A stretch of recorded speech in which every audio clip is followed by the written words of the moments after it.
Hi.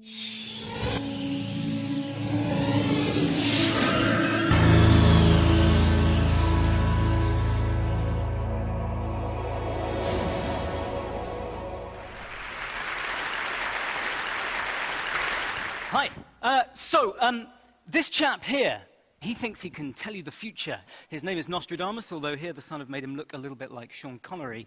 And like most of you, I suspect, I don't really believe that people can see into the future. I don't believe in precognition. And every now and then you hear that somebody has been able to predict something that happened in the future, and that's probably because it was a fluke. And we only hear about the flukes and about the freaks. We don't hear about all the times that people got stuff wrong. Now, we expect that to happen with silly stories about precognition. But the problem is, we have exactly the same problem in academia and in medicine. And in this environment, it costs lives. So firstly, thinking just about precognition, as it turns out, just last year, a researcher called Darrell Bem conducted a piece of research where he found evidence of precognitive powers in undergraduate students. And this was published in a peer-reviewed academic journal, and most of the people who read this just said, okay, well, fair enough, but I think that's a fluke, that's a freak. Because I know that if I did a study where I found no evidence that undergraduate students had precognitive powers, it probably wouldn't get published in a journal. And in fact, we know that that's true, because several different groups of research scientists tried to replicate the findings of this precognition study, and when they submitted it to the exact same journal, the journal said, no, we're not interested in publishing replication, we're not interested in your negative data. So this is already evidence of how, in the academic literature, we will see a biased sample of the true picture of all of the scientific studies that have been conducted. But it doesn't just happen in the dry academic field of psychology. It also happens in, for example, cancer research.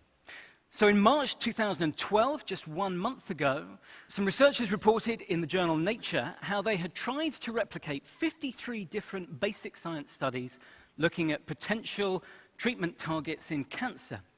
And out of those 53 studies, they were only able to successfully replicate 6. 47 out of those 53 were unreplicable. And they say in their discussion that this is very likely because freaks get published. People will do lots and lots and lots of different studies, and the occasions when it works, they will publish, and the ones where it doesn't work, they won't. And their first recommendation of how to fix this problem, because it is a problem, because it sends us all down blind alleys, their first recommendation of how to fix this problem is to make it easier to publish negative results in science and to change the incentives so that scientists are encouraged to post more of their negative results in public. But it doesn't just happen in the very dry world of preclinical basic science cancer research. It also happens in the very real flesh and blood of academic medicine. So in 1980, some researchers did a study on a drug called lorcainide, and this was an antiarrhythmic drug, a drug that suppresses abnormal heart rhythms. And the idea was, after people have had a heart attack, they're quite likely to have abnormal heart rhythms, so if we give them a drug that suppresses abnormal heart rhythms, this will increase the chances of them surviving. Early on in its development, they did a very small trial, just under 100 patients. 50 patients got lorcainide, and of those patients, 10 died. Another 50 patients got a dummy placebo sugar pill with no active ingredient, and only 1 of them died. So they rightly regarded this drug as a failure, and its commercial development was stopped. And because its commercial development was stopped, this trial was never published. Unfortunately, over the course of the next 5, 10 years, other companies had the same idea about drugs that would prevent arrhythmias in people who've had heart attacks. These drugs were brought to market. They were prescribed very widely because heart attacks are a very common thing. And it took so long for us to find out that these drugs also caused an increased rate of death that before we detected that safety signal, over 100,000 people died unnecessarily in America from the prescription of antiarrhythmic drugs. Now, actually, in 1993, the researchers who did that 1980 study, that early study, published a mea culpa, an apology to the scientific community, in which they said, when we carried out our study in 1980, we thought that the increased death rate that occurred in the lorcainide group was an effect of chance. The development of Lorcainide was abandoned for commercial reasons, and this study was never published. It's now a good example of publication bias. That's the technical term for the phenomenon where unflattering data gets lost, gets unpublished, is left missing in action. And they say the results described here might have provided an early warning of trouble ahead. Now, these are stories from basic science. These are stories from 20, 30 years ago. The academic publishing environment is very different now. There are academic journals like Trials, the Open Access Journal, which will publish any trial conducted in humans, regardless of whether it has a positive or a negative result. But this problem of negative results that go missing in action is still very prevalent. In fact, it's so prevalent that it cuts to the core of evidence-based medicine. So this is a drug called reboxetine, and this is a drug that I myself have prescribed. It's an antidepressant. And I'm a very nerdy doctor, so I read all of the studies that I could on this drug. I read the one study that was published that showed that reboxetine was better than placebo, and I read the other 3 studies that were published that showed that reboxetine was just as good as any other antidepressant. And because this patient hadn't done well on those other antidepressants, I thought, well, reboxetine's just as good. It's one to try. But it turned out that I was misled. In fact, 7 trials were conducted comparing reboxetine against a dummy placebo sugar pill.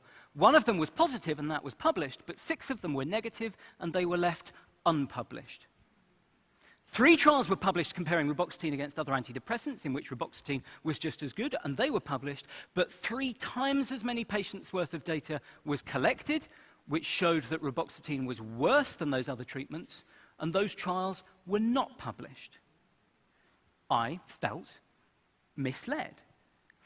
Now, you might say, well, that's an extreme and unusual example, and I wouldn't want to be guilty of the same kind of cherry-picking and selective referencing that I'm accusing other people of. But it turns out that this phenomenon of publication bias has actually been very, very well studied. So here is one example of how you approach it. The classic model is you get a bunch of studies where you know that they've been conducted and completed, and then you go and see if they've been published anywhere in the academic literature. So this took all of the trials that had ever been conducted on antidepressants that were approved over a 15-year period by the FDA. They took all of the trials which were submitted to the FDA as part of the approval package. So that's not all of the trials that were ever conducted on these drugs, because we can never know if we have those, but it is the ones that were conducted in order to get the marketing authorization. And then they went to see if these trials had been published in the peer-reviewed academic literature. And this is what they found. It was pretty much a 50-50 split. Half of these trials were positive, half of them were negative, in reality. But when they went to look for these trials in the peer-reviewed academic literature, what they found was a very different picture. Only 3 of the negative trials were published, but all but 1 of the positive trials were published. Now, if we just flick back and forth between those 2, you can see what a staggering difference there was between reality and what doctors, patients, commissioners of health services, and academics were able to see in the peer-reviewed academic literature. We were misled. And this is a systematic flaw in the core of medicine. In fact, there have been so many studies conducted on publication bias now, over 100, that they've been collected in a systematic review, published in 2010, that took every single study on publication bias that they could find. Publication bias affects every field of medicine. About half of all trials, on average, go missing in action, and we know that positive findings are around twice as likely to be published as negative findings. This is a cancer at the core of evidence-based medicine. If I flipped a coin 100 times, but then withheld the results from you from half of those tosses, I could make it look as if I had a coin that always came up heads. But that wouldn't mean that I had a 2-headed coin. That would mean that I was a chancer, and you were an idiot for letting me get away with it.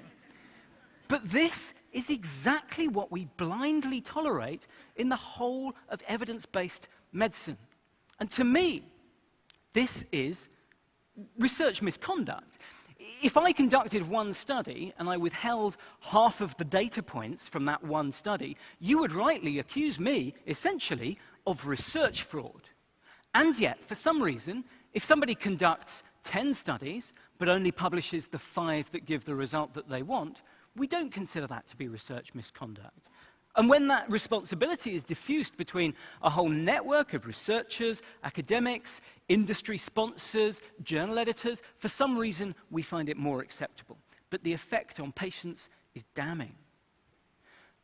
And this is happening right now, today. This is a drug called Tamiflu. Tamiflu is a drug which governments around the world have spent billions and billions of dollars on stockpiling. And we've stockpiled Tamiflu in panic, in the belief that it will reduce the rate of complications of influenza. Complications is a medical euphemism for pneumonia and death. Now, when the Cochrane systematic reviewers were trying to collect together all of the data from all of the trials that had ever been conducted on whether Tamiflu actually did this or not, they found that several of those trials were unpublished. The results were unavailable to them. And when they started obtaining the write-ups of those trials through various different means, through Freedom of Information Act requests, through harassing various different organizations, what they found was inconsistent. And when they tried to get hold of the clinical study reports, the 10,000-page-long documents that have the best possible rendition of the information, they were told they weren't allowed to have them. And if you want to read the full correspondence and the excuses and the explanations given by the drug company, you can see that written up in this week's edition of PLOS Medicine. And the most staggering thing of all of this, to me, is that not only is this a problem, not only do we recognize that this is a problem, but we've had to suffer fake fixes. We've had people pretend that this is a problem that's been fixed. First of all, we had trials registers, and everybody said, oh, it's okay, we'll get everyone to register their trials, they'll post the protocol, they'll say what they're going to do before they do it, and then afterwards we'll be able to check and see if all the trials which have been conducted and completed have been published. But people didn't bother to use those registers, and so then the International Committee of Medical Journal Editors came along, and they said, oh, well, we will hold the line, we won't publish any journals, we won't publish any trials unless they've been registered before they began. But they didn't hold the line. In 2008, a study was conducted which showed that half of all the trials published by journals edited by members of the ICMJE weren't properly registered, and a quarter of them weren't registered at all. And then finally, the FDA Amendment Act was passed a couple of years ago saying that everybody who conducts a trial must post the results of that trial within 1 year.